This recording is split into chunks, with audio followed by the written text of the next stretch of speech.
Saudaraku yang terkasih dalam Tuhan Yesus, kita bersyukur hari ini kita bisa masuk di hari pertama di bulan Januari di tahun 2021. Saudaraku, perjalanan 2020 sangat tidak mudah, tapi kita bisa bersyukur, kita bisa melewati semuanya. Marilah hari ini kita akan masuk dalam ibadah tanggal 1 sebagai hari pertama di tahun 2021 ini. Dengan ucapan syukur dan hidup serahkan kepada Tuhan. Dan kita bersyukur hari ini kita masih bisa bersama-sama kembali beribadah dan merenungkan firman Tuhan. Mari kita masuk dalam doa sebelum kita merenungkan firman Tuhan. Bapa di surga, kami bersyukur sekalipun sulit dan tidak mudah, tapi kami sudah melewati tahun 2020. Dan hari ini kami masuk di hari pertama ini. Tuhan, kami mau menyerahkan di tahun 2021 ini ke dalam tangan Tuhan. Oleh sebab itu Tuhan, kami ingin memulainya bersama dengan Tuhan. Kami ingin Tuhan yang menguatkan kami, memimpin kami, menuntun kami melalui firman yang akan kami dengar hari ini. Berkati waktu ini Bapa, baik hamba yang berbicara, biarlah Tuhan pakai, dan juga yang mendengar, berikan hati juga kepada mereka. Kami serahkan semuanya, dan Yesus kami berdoa. Amin. Saudaraku, kita sudah baca di dalam Yosua pasal 1. Nah, saya akan membaca ulang di Yosua pasal 1 ayat 1 sampai 2. Alkitab berkata, sesudah Musa hamba Tuhan itu mati, berfirmanlah Tuhan kepada Yosua bin Nun, abdi Musa itu, demikian, hambaku Musa telah mati, sebab itu bersiaplah sekarang. Seberangilah sungai Yordan ini, engkau dan seluruh bangsa ini, menuju negeri yang akan kuberikan kepada mereka, kepada orang Israel itu. Saudaraku, mengapa Tuhan membawa orang Israel masuk ke Kanaan saat Musa sudah mati? Saudaraku, mengapa Tuhan tidak membawa orang Israel masuk Kanaan pada saat Musa masih hidup? Bukankah lebih baik kalau Musa masih hidup? Hal itu berarti kemungkinan berhasil lebih tinggi karena Musa lebih berpengalaman dalam memimpin orang banyak dan juga di dalam berperang. Saudaraku, lalu karena Musa mati, siapa yang Tuhan utus untuk memimpin orang Israel masuk Kanaan? Yosua. Kita lihat Alkitab mengatakan Yosua yang memimpin. Lalu siapakah Yosua? Yosua tidak memiliki pengalaman memimpin, jadi ada kemungkinan gagal. Karena selama ini Yosua itu hanya pembantu Musa. Akan tetapi apapun yang kita pikirkan, sekalipun menurut kita lebih baik Musa yang memimpin orang Israel masuk ke Kanaan, realitanya Tuhan tetap menunggu Musa mati baru mengutus Yosua masuk ke Kanaan. Dan apakah Yosua berhasil memimpin Israel masuk Kanaan? Kita lihat ternyata berhasil. Jadi tanpa Musa yang berpengalaman, Yosua tetap berhasil memimpin bangsa Israel masuk Kanaan. Orang Israel tanpa Musa tidak bisa masuk Kanaan. Apa yang Tuhan ingin tunjukkan kepada kita? Tuhan ingin mengatakan kepada kita bahwa yang memimpin orang Israel keluar dari Mesir adalah Tuhan, bukan Musa. Musa hanya alat. Karena pemimpin orang Israel adalah Tuhan, maka tidak masalah kalau Musa mati. Orang Israel tidak bisa masuk ke Kanaan karena ada Tuhan yang memimpin.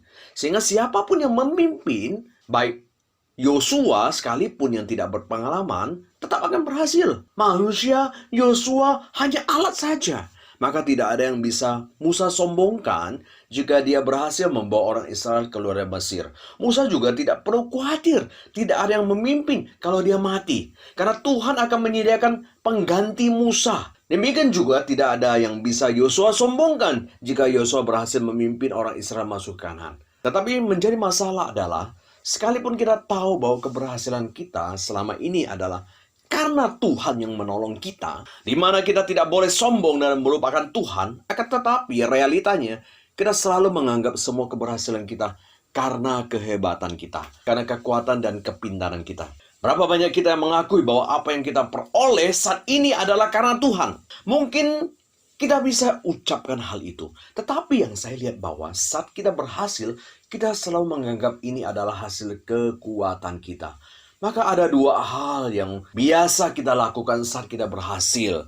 Pertama, menganggap semua keberhasilan adalah karena kekuatan kita. Yang kedua, melupakan Tuhan. Ini bukan karena saya, tapi karena Tuhan yang sudah memperingatkan orang Israel. Di dalam Ulangan pasal 8 ayat 11-17, Tuhan sudah ingatkan orang Israel. Hati-hatilah apabila engkau sudah makan dan kenyang. mendirikan rumah-rumah yang baik serta mendiaminya. Dan apabila lembu sapi dan kambing domba bertambah banyak, dan emas serta perakmu bertambah banyak, dan segala yang ada padamu bertambah banyak, jangan engkau tinggi hati.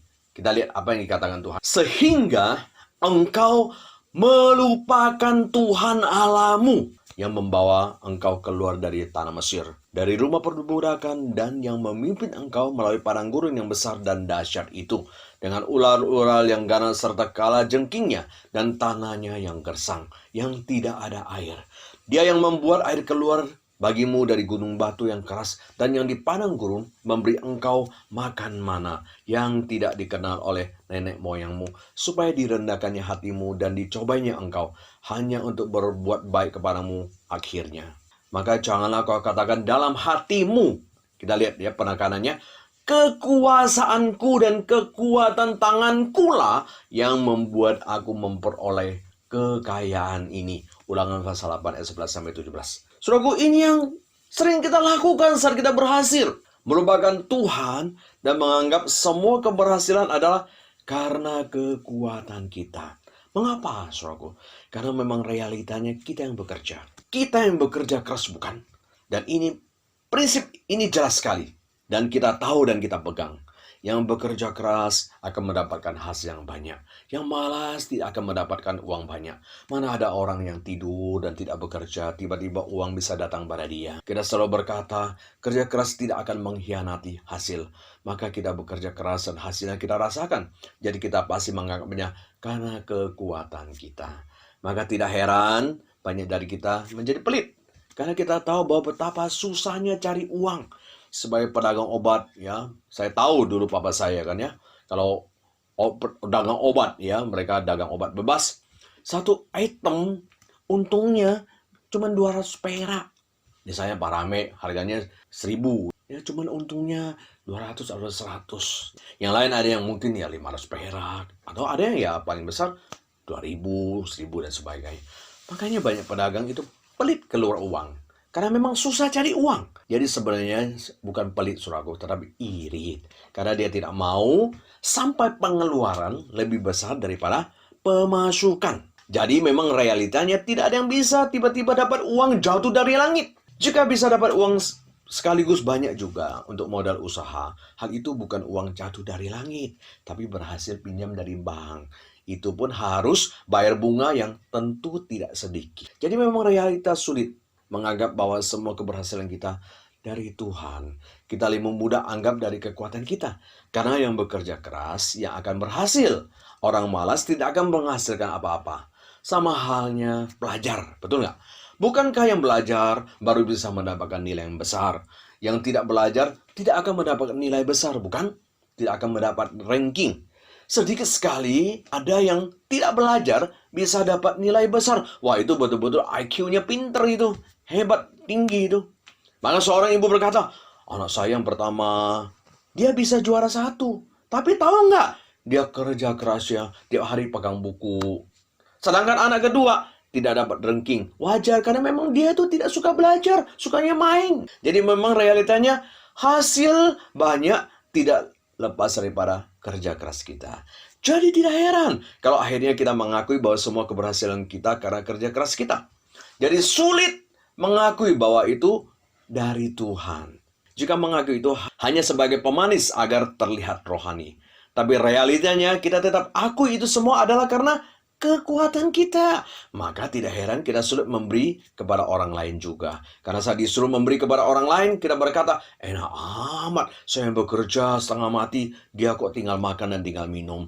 Maka sorry ya, kalau kamu mau enak, ya kerja aja. Kamu masih muda kok. Maka saat kita berkata semua dari Tuhan, saudaraku, itu hanya pemanis di bibir. Supaya kita terlihat rohani. Tapi dalam perilaku kita tetap menganggap bahwa semua yang kita miliki adalah dari kekuatan dan kepintaran kita. Maka saudara tidak heran saat pandemi lalu dan sampai hari ini, Tuhan menunjukkan kepada kita bahwa semua yang kita miliki adalah dari Tuhan. Siapakah kita, saudaraku?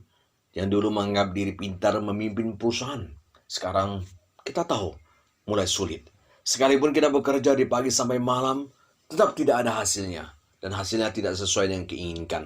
Saat pandemi ini, Tuhan ingin mengajar kita bahwa semua yang kita miliki bukan karena kekuatan kita, tapi karena Tuhan yang memberi. Seperti Tuhan membuat Musa mati terlebih dahulu, baru memimpin orang Israel masuk ke Kanaan, sehingga mereka mengerti bahwa jika mereka bisa masuk ke Kanaan, bukan karena kekuatan mereka, tetapi karena Tuhan, sebab Musa sudah mati. Sedangkan Yosua tidak berpengalaman, tapi masih bisa berhasil masuk ke Kanaan. Berarti keberhasilan itu bukan dari manusia, tapi dari Tuhan. Maka saudaraku, saat ini Tuhan mulai pandemi ini, sama seperti Tuhan membuat Musa mati, supaya orang Israel menyadari bahwa jika mereka bisa berhasil masuk Kanaan karena Tuhan, demikian juga saat ini Tuhan sedang mematikan usahamu, mematikan ekonomi kita, mematikan usaha kita. Jika Anda masih hidup sampai hari ini, pasti bukan karena kehebatan Anda, tapi karena Tuhan. Bayangkan saja, semua kebenaran kita sudah kita pakai untuk menyelamatkan bisnis kita, tapi tidak menjamin keberhasilannya. Cara dan metode yang kita pakai sebelum pandemi, dan itu berhasil. Tapi saat ini menjadi tidak berguna. Sekalipun sudah diskon, promo, semuanya tetap tidak ada gunanya. Maka sama seperti Tuhan mengambil Musa yang diandalkan oleh orang Israel untuk membuat mereka mengerti bahwa mereka bisa hidup karena Tuhan, bukan karena Musa. Di masa pandemi ini, Tuhan juga mengambil orang yang kita kasihi, di mana orang tersebut adalah andalan kita. Hal itu Tuhan ingin menunjukkan bahwa jika kita masih hidup sampai hari ini, itu karena Tuhan, bukan karena orang yang menjadi sandaran kita selama ini. Mereka hanya alat saja. Buktinya, waktu dia pergi meninggalkan kita memang takut sekali, tidak bisa hidup. Tapi kita lihat, kita tidak bersyukur sampai hari ini. Kita masih bisa hidup karena ada Tuhan. Saudara, kadang-kadang Tuhan justru mengambil apa yang menjadi andalan kita untuk membuat kita mengerti bahwa kita ada dan bisa hidup karena Tuhan, bukan karena orang yang kita andalkan. Agar kita tetap bersandar pada Tuhan, bukan para manusia. Maka untuk membuat orang Israel tahu bahwa yang memimpin mereka adalah Tuhan, maka Tuhan mengambil Musa yang adalah kebanggaan dan andalan mereka. Terlihat mereka sedih dan kehilangan, sehingga menangisi Musa selama 30 hari, saudaraku. Kita lihat di Ulangan pasal 34 ayat 8, orang Israel menangisi Musa di dataran Moab 30 hari lamanya. Maka berakhirlah hari-hari tangis perkabungan karena Musa itu. Hal inilah membuat saya dalam pelayanan selalu disadarkan untuk senantiasa bersandar pada Tuhan. Saya berhasil tidak merasa hal itu karena kekuatanku. Saat Tuhan mengambil orang yang menjadi andalan dalam gereja, di mana dia adalah penyumbang yang cukup banyak dan terbanyak, baik pada gereja maupun para hamba Tuhan. Seringkali tiba-tiba Tuhan panggil dia, baik dia meninggal atau dia pergi. Hati saya pada saat itu selalu sedih saat mereka pergi. Saya berpikir sambil bersedih, gimana tambah mereka? Apakah gereja masih bisa jalan? Apalagi kadang-kadang mereka pergi ketika membutuhkan biaya untuk baik renovasi, baik membangun ini dan sebagainya. Saudaraku, gimana ini? Mereka memiliki uang sudah pergi. Itu pikiran saya.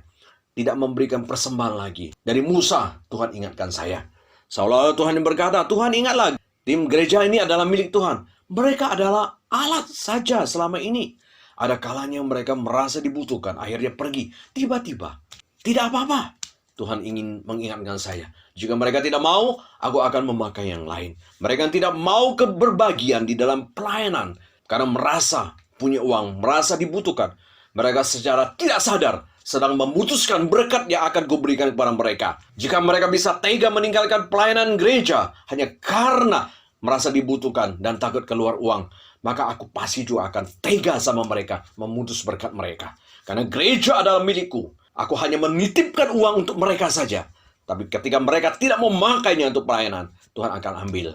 Maka aku pasti akan mencukupi kebutuhan gereja. Karena gereja adalah milikku. Saudaraku, disitulah saya akhirnya dikuatkan. Maka saudaraku, ternyata benar, renovasi gereja ini pengalaman yang tidak pernah saya lupakan. Tuhan memakai orang yang tidak kami duga untuk mencukupi kebutuhan renovasi dan kebutuhan gereja. Orang yang kami anggap akan memberi banyak, ternyata mereka pergi dan tidak memberi. Disinilah saya melihat bahwa Tuhan yang memberikan keberhasilan, bukan dari manusia.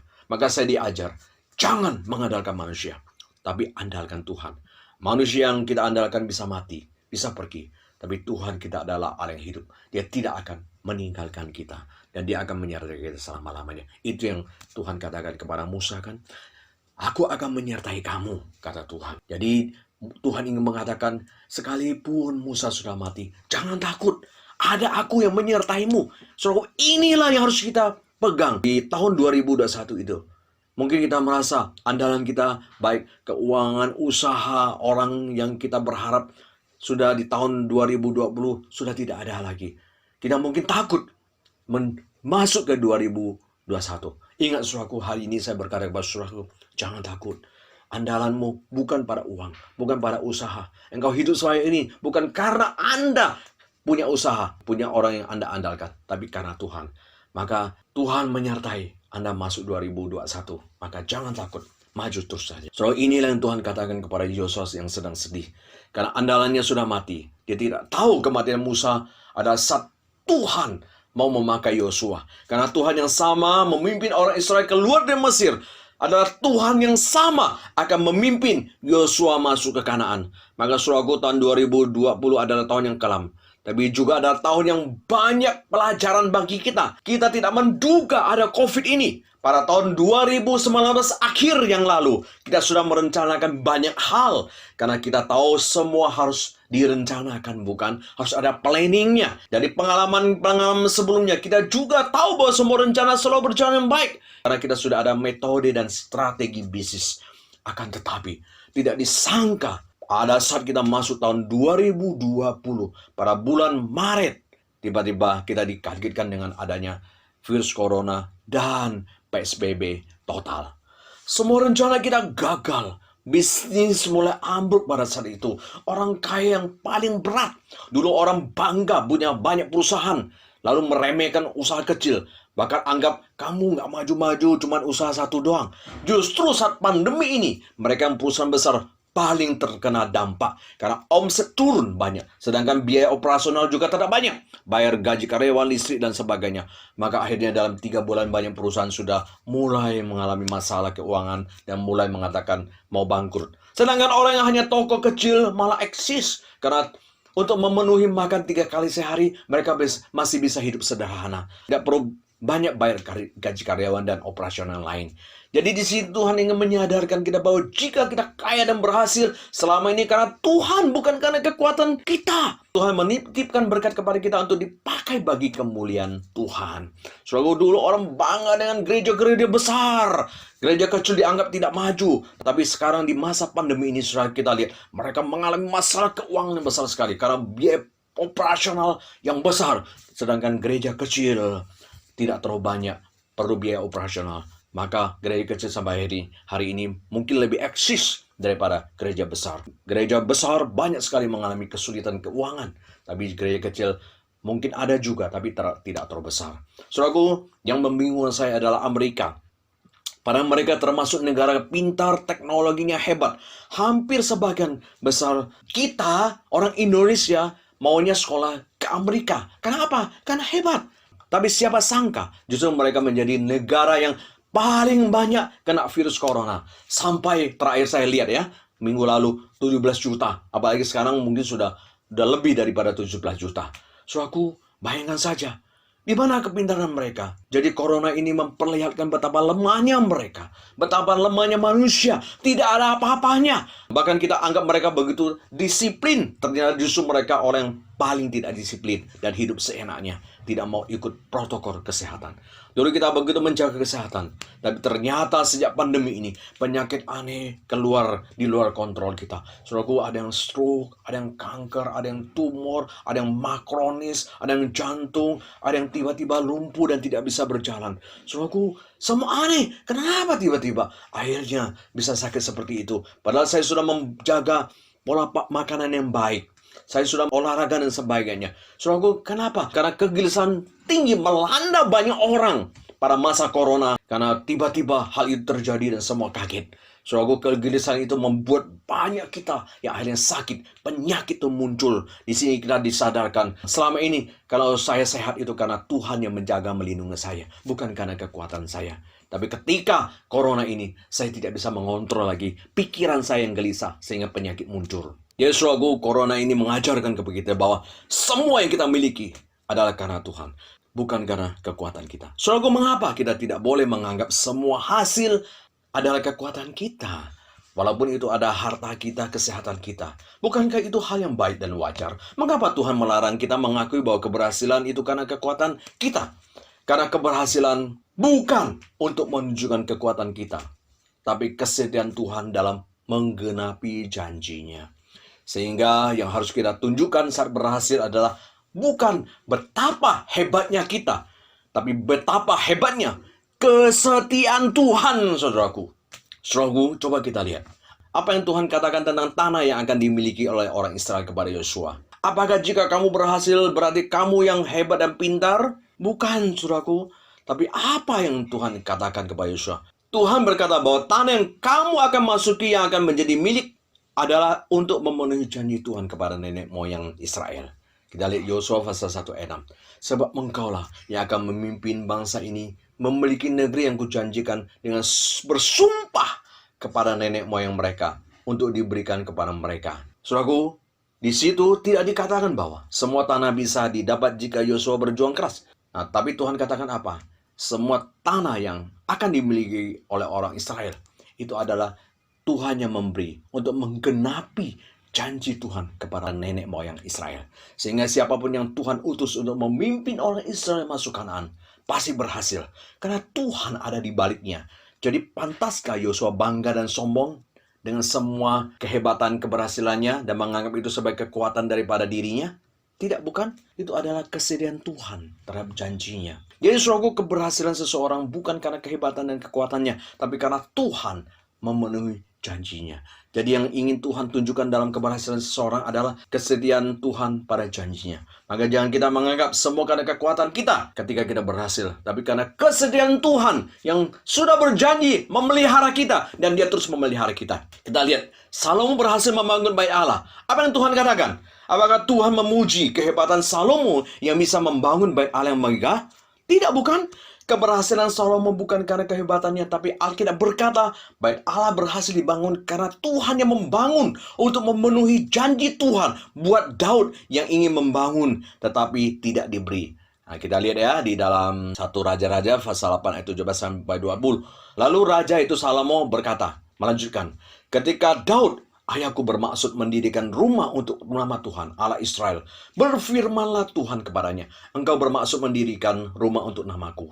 Dan maksudmu itu memang baik. Hanya bukanlah engkau yang akan mendirikan rumah itu, melainkan anak kandungmu yang akan lahir kelak. Dialah yang akan mendirikan rumah itu untuk namaku. Jadi kita lihat ya, Tuhan telah menepati janji yang telah diucapkannya. Itu kata Salomo. Aku telah bangkit menggantikan Daud ayahku dan telah duduk di atas tahta kerajaan Israel seperti yang difirmankan Tuhan.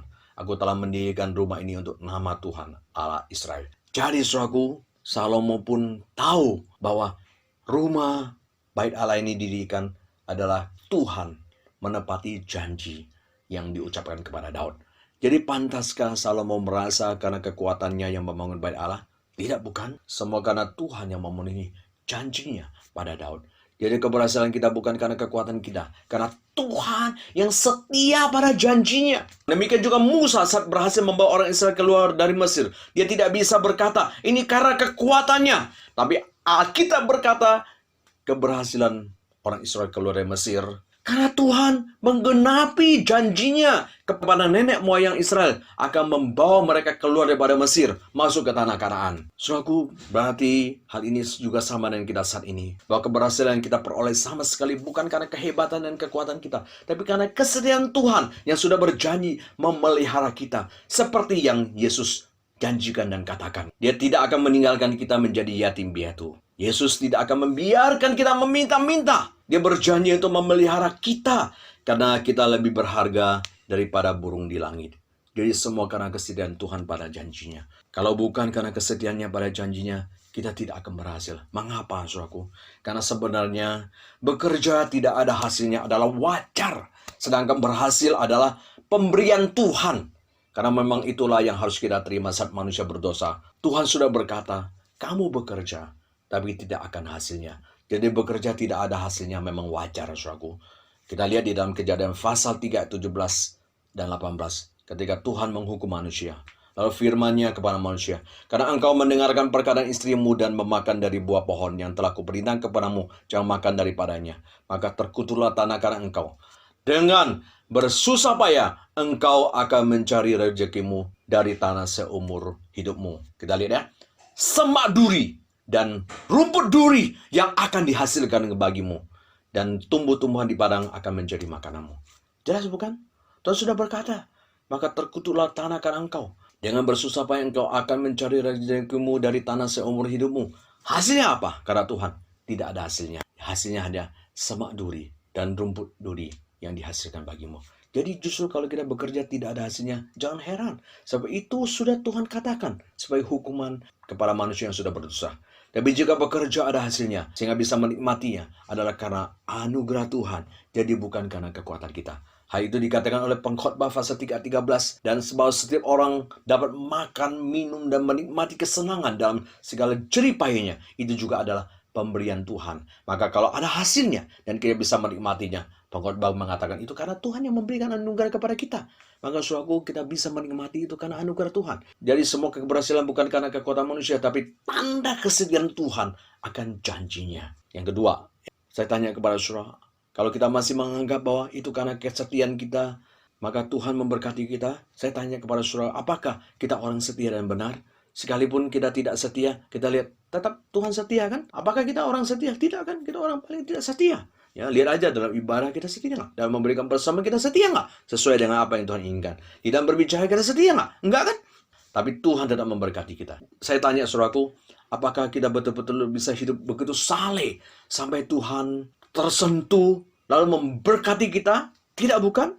Kita semua tidak bisa betul-betul hidup untuk Tuhan. Apa kita selalu menyenangkan Tuhan dengan tidak berdosa? Tidak bukan? Kalau tidak ada yang baik yang kita lakukan untuk Tuhan, apakah Tuhan akan memberkati kita jika bukan karena kesetiaannya? Kita lihat setiap hari kita hidup berdosa, membenci, iri, mencuri uang Tuhan, mementingkan diri sendiri, mencintai dunia dan uang lebih daripada Tuhan. Tapi sekalipun kita menyakiti hati Tuhan, Tuhan tetap setia memberkati kita. Tuhan tetap memberikan keberhasilan kepada kita. Maka semua yang kita miliki adalah tidak wajar kita terima. Karena memang kita selalu menyakiti hati Tuhan. Maka jika kita yang selalu menyakiti hati Tuhan masih bisa mengecap keberhasilan, apakah itu bukan karena kesetiaan Tuhan pada janjinya? Pasti. Maka bolehkah kita melupakan Tuhan dan menganggap semua yang kita miliki karena kekuatan kita? Tentu tidak boleh kan? Kita harus menganggap semuanya adalah dari Tuhan. Saudaraku, ada seorang ayah berjanji memberikan uang jajan kepada anaknya yang sudah SMA sebesar 500.000 satu bulan. Saudaraku, apa yang membuat anak itu tiap bulan tetap terima uang jajan? Apakah anak itu bisa menjamin bahwa dia bisa selalu taat pada orang tuanya? Bisa sekolah mendapatkan nilai yang baik? Tidak bukan? Apakah yang membuat orang tua tetap memberi uang jajan kepada dia? Sekalipun anaknya nakal dan tidak taat. Pasti bukan karena anaknya baik, bukan? Tapi karena kesediaan orang tua pada janjinya. Jadi sekalipun anaknya seringkali bandel, nilai juga tetap tidak selalu baik dan bagus, tidak mempengaruhi kesediaan orang tua untuk tetap memberikan uang jajan kepada anaknya. Hal itu yang Tuhan juga lakukan untuk kita. Tuhan memberkati kita dan memberikan kebersamaan pada kita karena kesetiaannya, bukan karena kekuatan kita. 3. Apakah kita begitu pintar dan hebat sehingga kita bisa selalu berhasil? Siapakah kita? Kita manusia lemah. Tidak mungkin kita bisa selalu berhasil, bukan? Jadi semua yang kita miliki bukan karena kekuatan kita, tapi karena kesediaan Tuhan pada janjinya. Sehingga ini juga berarti semua harta dan keberhasilan kita miliki saat ini adalah pinjaman yang Tuhan berikan kepada kita. Bukan milik kita. Jika tanah yang orang Israel miliki saat ini adalah pemenuhan janji Tuhan kepada Abraham, tanah ini bukan hasil kekuatan mereka. Maka ini berarti tanah ini bukan milik mereka, tapi hanya dipinjamkan kepada orang Israel untuk mereka kelola. Maka mereka hanya pengelola Tuhan yang mempunyai tanah. Sehingga orang Israel harus mengelolanya sesuai kehendak Tuhan. Jika tidak mengelola sesuai kehendak Tuhan, Tuhan akan mengambil semuanya dan diberikan kepada orang lain. Inilah yang terjadi. Saat mereka masuk ke Kanaan, mereka melupakan Tuhan karena menganggap semua adalah karena kekuatan mereka. Maka Tuhan ambil kembali tanah tersebut dengan membuang orang Israel ke Babel, Asyur, dan memberikan tanah itu kepada orang Babel, Asyur, Romawi. Sampai hari ini mereka tidak bisa memiliki semua tanah Kanaan, tanah Israel di sana, bukan? Maka jangan main-main dengan milik Tuhan. Soal ini yang Tuhan Yesus gambarkan dalam perumpamaan tentang kebun anggur. Tuhan mempercayakan kebun anggur kepada orang lain, tapi setelah Tuhan ambil hasilnya, mereka membunuh utusan tuannya. Bahkan anak tuannya pun dibunuh. Mengapa? Mereka merasa semuanya adalah miliknya. Padahal jelas mereka hanya pengelola yang dipercayakan mengelola. Maka hasilnya harus dikembalikan kepada Tuhan. Karena mereka seperti itu, akhirnya Tuhan yang punya kebun anggur tersebut akhirnya mengusir pengelola yang merasa pemilik dan memberikan kebun anggur kepada orang lain. Jadi semua yang kita miliki adalah pinjaman Tuhan. Kita hanya pengelola. Karena kita dapatkan bukan karena kekuatan kita, tapi karena kesetiaan Tuhan untuk memelihara kita. Tapi kita sering menganggap semua milik kita adalah milik kita.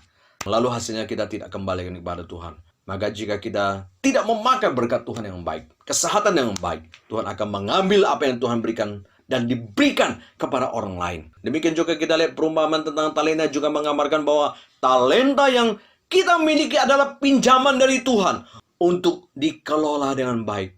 Karena Tuhan akan menuntut hasilnya. Jika talenta yang Tuhan sudah berikan hanya kita simpan, maka Tuhan akan mengambilnya untuk diberikan kepada orang lain. Sehingga orang lain bisa mengelolanya. Maka jangan sampai, saudaraku, kesehatan, uang pekerjaan, kepintaran yang adalah talenta yang Tuhan sudah percayakan kepada kita kelola untuk diri sendiri dan simpan untuk diri sendiri. Jika itu yang kita lakukan, maka Tuhan akan mengambil kesehatan kita, uang kita, pekerjaan kita, kepintaran kita untuk diberikan kepada orang lain. Agar berkat talenta yang Tuhan punya bisa dipakai dengan baik untuk Tuhan. Karena kalau diberikan kepada kita hanya simpan untuk diri sendiri, maka tidak ada gunanya. Saudara, inilah yang kita alami sebelum pandemi ini. Selama ini kita merasa semua talenta keberhasilan karena kekuatan kita dan milik kita. Maka saya percaya tahun 2020 adalah tahun Tuhan ambil semua dari kita. Untuk membuat kita sadar bahwa semua yang kita miliki adalah dari Tuhan. Apa yang harus kita lakukan jika keberhasilan adalah dari Tuhan, bukan kekuatan kita? Yang harus kita lakukan adalah kita harus belajar. Kalau nanti pandemi ini sudah berlewat, bahwa saat kita berhasil, kita belajar menyatakan kesetiaan Tuhan kepada orang lain, bukan menyatakan kehebatan kita. Bukankah itu yang kita sering lakukan? Oh, karena saya hebat, karena saya hebat, dan sebagainya. Kita tidak menyatakan kesetiaan Tuhan. Dan tidak ada yang berkata, wah semuanya karena kesetiaan Tuhan yang memelihara saya. Bukan karena saya yang hebat. Yaitu dengan hidup menurut firman Tuhan dan lakukan apa yang Tuhan tuntut. Maka dia berkata kepada Yosua, hanya kuatkan dan teguhkan hatimu dengan sungguh-sungguh. Bertindaklah hati-hati sesuai dengan seluruh hukum yang telah diperintahkan kepadamu oleh hambaku Musa. Janganlah menyimpang ke kanan atau ke kiri, supaya engkau beruntung kemanapun engkau pergi. Yosua 1 ayat 7. Apa yang diminta dari orang tua kita membesarkan kita, dia tidak minta apa-apa. Dia tidak meminta dan berkata kepada kita, anakku, kalau kamu dan sudah berhasil, berikan 50% daripada hasil gajimu dan usahamu. Tidak kan? Hanya satu yang orang tua minta dari kita, yaitu hidup baik-baik saja. Yang penting kamu baik-baik saja sama pasanganmu. Kamu hidup baik. Orang tua sudah senang. Tidak melakukan kejahatan. Keluarga hancur. Masuk penjara. Orang tua sudah senang. Inilah yang Tuhan katakan kepada Yosua juga. Bahwa semua tempat yang diinjak kaki Yosua akan menjadi milik mereka. Hanya satu yang Tuhan minta. Tunjukkan kesetiaan Tuhan dengan setia menjalankan dan hidup sesuai firman Tuhan. Jangan menyimpang ke kiri atau ke kanan. Itu saja. Apakah sulit? Realitanya tidak mudah, bukan? Maka di awal tahun ini, mari sebagai hamba Tuhan, saya juga berkata bahwa Tuhan sudah memberkatimu sampai hari ini. Sudah memimpin saudara saya lewat di tahun 2020. Tuhan tidak menuntut yang berat dari kita. Yaitu hanya satu di tahun 2021 ini. Yaitu jangan menunjukkan bahwa semua keberhasilan adalah karena kehebatan kita. Tapi tunjukkan bahwa semua karena kesediaan Tuhan dengan hidup menurut firman Tuhan. Saudaraku, maka saat ini, di hari pertama ini, mari kita introspeksi diri. Saya yakin selama tahun 2020, hidup kita jauh dari Tuhan. Kita hidup merasa semua yang kita miliki adalah milik dan hasil kita. Pandemi ini mengajar kita bahwa kita bukan siapa-siapa. Kita ada karena kesetiaan Tuhan. Sekalipun kita tidak setia, Tuhan tetap setia kepada kita. Maka biarlah hari ini kita kembali membuat suatu komitmen. Mau melewati tahun ini. Hidup berdasarkan firman Tuhan. Saat berhasil mau mengakui bahwa semua dari Tuhan dan berjanji memakai hidup kita, kesehatan kita, kepintaran kita, uang untuk kemuliaan Tuhan. Karena semua berasal dari Tuhan, maka kita juga akan mengembalikan kepada Tuhan. Maukah saudara berkata demikian? Dan jawablah kepada Tuhan. Selamat tahun baru 2021. Tuhan memberkati. Amin. Mari kita berdoa. Pada surga, pada saat kami datang kepada Tuhan, kami bersyukur Kau mengingatkan kami di hari pertama ini, bahwa kami bisa ada sampai hari ini karena Tuhan. Dan sebab itu Tuhan, kami serahkan hidup kami di tahun 2021 ini, biar Tuhan memimpin. Dan pimpinlah kami, nanti kami melewatinya ketika kami berhasil. Kami tidak melupakan Tuhan lagi seperti yang tahun-tahun sebelumnya. Dan kami juga mau belajar hidup menurut firman Tuhan, tidak menyimpang ke kiri dan ke kanan. Ajar kami Tuhan, tolonglah kami. Aku berdoa untuk jemaat yang hadir hari ini, yang mendengar firman Tuhan hari ini. Biarlah Tuhan memberkati, menyertai mereka, memimpin mereka, dan senantiasa menjaga hati mereka, sehingga mereka boleh senantiasa bersandar kepada Tuhan. Kami serahkan segala pergumulan mereka, baik dalam usaha dan keluarga, yang sudah mereka lewati tahun 2020. Biarlah Tuhan pimpin mereka melewati tahun 2021 ini dengan kekuatan pimpinan Tuhan. Terima kasih Tuhan, dalam nama Tuhan Yesus kami berdoa. Amin.